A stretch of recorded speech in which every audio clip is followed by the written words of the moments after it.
At a certain point, the hardest conversations aren't the ones you have with others. They're the ones you keep having with yourself. Making peace with the life you've lived isn't about denial or excuses. It's about understanding your story clearly enough to stop fighting it. Number 1, separate regret from responsibility. As the years pass, regret has a way of blending everything together. Decisions you made, things that happened to you, choices you were forced into. They all end up in the same mental box labeled, "my fault." That's rarely accurate, and it's one of the main reasons peace stays out of reach. Responsibility means what you truly controlled at the time. Regret often attaches itself to outcomes, not to choices. You might regret how something turned out, even if, given the circumstances, you couldn't realistically have done better.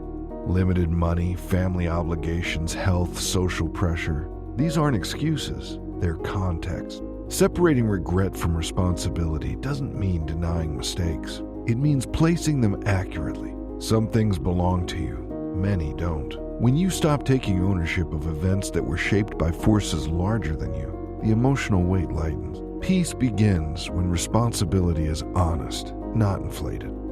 Number 2, stop measuring your life against imagined alternatives. The mind has a habit of replaying paths you didn't take. A different career, a different partner, a different moment where you might have said yes instead of no. These imagined lives often look cleaner, happier, more successful than the one you lived. That's because they were never tested by reality. What these comparisons ignore is cost. Every choice you didn't make would have required sacrifices you've never had to face. Different responsibilities, different losses, different pressures. Imagined alternatives don't include sleepless nights, disappointments, or consequences. Real lives do. When you measure your life against something that never existed, you always come up short. You're competing with a fantasy that was never challenged by circumstance, fatigue, or fear. That's not reflection, it's self-punishment. Making peace means bringing your attention back to the life you actually carried. The people you supported, the responsibilities you handled, the trade-offs you accepted, often quietly. Those things don't show up in imagined versions of your life. They shaped who you became. When you stop comparing your real story to fictional ones, relief appears, not because everything was perfect, but because your life finally gets judged by the conditions it was lived in, not by dreams that never had to survive reality. Number 3, revisit your past with context, not judgment. Looking back with today's understanding can be a trap. You know more now. You've lived longer. You see patterns that were invisible to you then. When you apply that knowledge to past decisions, it's easy to turn reflection into punishment. Context matters. The person you were at 20, 30, or 40 didn't have the same emotional tools you have now. You didn't have the same stability, confidence, or perspective. You made choices with limited information, under pressure, often while carrying responsibilities that shaped what was possible. Judging those decisions as if you should have known better ignores reality. You knew what you knew. You felt what you felt. You did what seemed necessary at the time.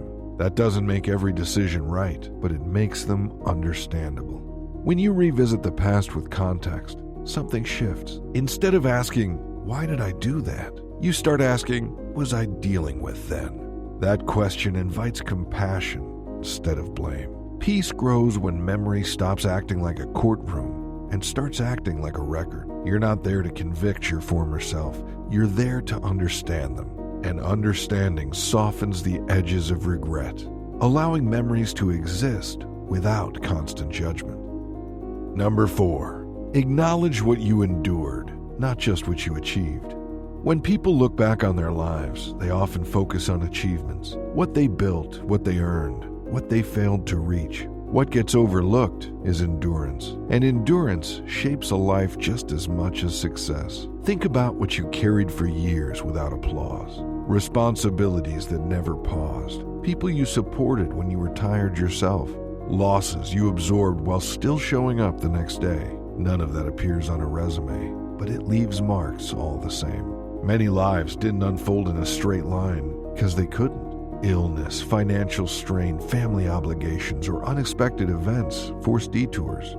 Measuring your life only by what you accomplish ignores the strength it took to keep going when conditions were difficult. Endurance doesn't look impressive from the outside, but it counts. Staying present through long stretches of uncertainty, stress, or sacrifice required effort and resilience. That effort deserves recognition. Making peace with your life means expanding how you define a life well lived, not just by visible outcomes, but by what you survived without collapsing. When endurance is acknowledged, regret loosens its grip. You stop seeing your life as lacking and start seeing it as carried, often underweight that few people ever fully understood. Number 5, make peace with the fact that no life feels complete. One of the quiet illusions people carry is the idea that a life should feel finished at some point. As if there's a moment where everything makes sense, every chapter closes properly, and nothing important is left unresolved. That moment rarely exists. Every life leaves things undone. Conversations that never happen, apologies not spoken, paths not taken, dreams that stayed half-formed. This isn't failure. It's the nature of living in real time with limits, uncertainty, and competing responsibilities. The problem comes when incompleteness is treated as a flaw instead of a constant. When you expect your life to feel whole, every loose end starts to feel like evidence of something missing. You replay moments wondering where it went wrong, instead of accepting that no one reaches the end with everything neatly tied. When you stop demanding closure from your entire life, a strange relief appears. You don't have to fix the past to live calmly with it. Incompleteness stops feeling like loss and starts feeling like proof that you are moving, choosing, adapting, not waiting for perfection. Number 6, turn memory into integration, not rewriting. When people look back on their lives, there's often a quiet temptation to rewrite parts of it, to justify certain choices, to soften mistakes, to change the story so it hurts less. That rarely brings peace. It just starts a new argument with the past.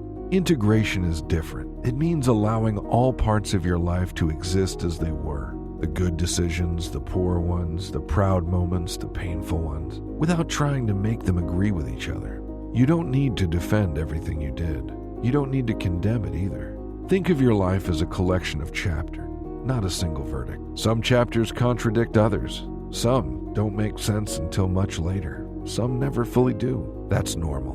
When you stop forcing coherence where it doesn't belong, tension eases. Integration happens when you can say, "This is what happened," without immediately adding, "and this proves something about me." The past becomes information instead of accusation.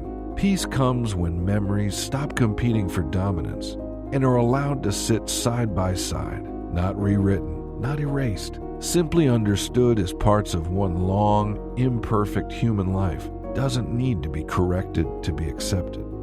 Making peace with the life you've lived doesn't mean approving of everything or pretending nothing hurts. It means understanding your story well enough to stop fighting it. If this resonated with you, share your thoughts in the comments. Many others reading may be having the same conversations with themselves. If these kinds of reflections matter to you, consider subscribing. I'll keep talking honestly about aging, memory, purpose, and how to live more calmly with the years behind us.